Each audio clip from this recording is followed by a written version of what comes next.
Le premier trimestre 2021 a été plutôt performant pour le fonds Richelieu Family Small Cap qui progresse d'un peu plus de 9%, soit 1,5% de mieux que son indicateur de référence. Ce ne fut pas pour autant un trimestre aisé à manœuvrer dans la mesure où le marché a poursuivi la rotation sectorielle qu'il avait initiée en novembre dernier lors de l'annonce du vaccin par Pfizer.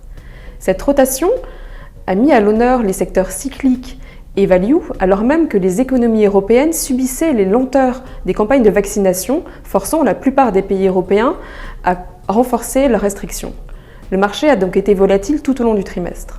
Tout en restant fidèle à l'ADN qui est le nôtre depuis un peu plus de 7 ans, à savoir investir dans des PME ETI familiales exposées à des niches de marché, nous avons renforcé un certain nombre de thématiques au cours des derniers mois.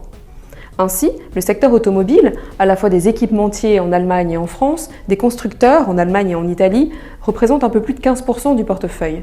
Le même poids a été réservé aux entreprises exposées à des secteurs qui devraient bénéficier de la réouverture des économies, comme des groupes hôteliers en Espagne, des pubs en Angleterre ou encore des opérateurs de cinéma en Belgique.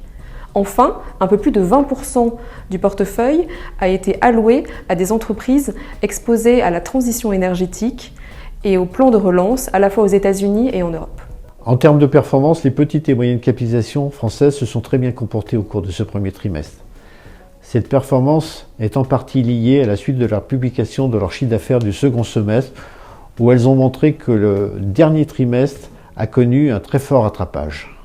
Quelques sociétés, dans le fond, ont agréablement surpris les investisseurs en dépassant les attentes. C'était le cas de Aquel, un équipementier automobile, ou alors de Jacquet Metal Service, qui est notre leader européen dans la distribution d'aciers spéciaux.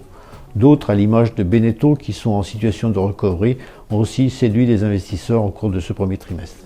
Si les chefs d'entreprise restent prudents pour cette année 2021, ce qui est compréhensible dans cette période sanitaire, nous restons, quant à nous, résolument optimistes pour nos petites et moyennes capitalisations françaises, dans la mesure où elles devraient profiter de la reprise économique qui s'installe et qui va s'intensifier au cours des prochains trimestres.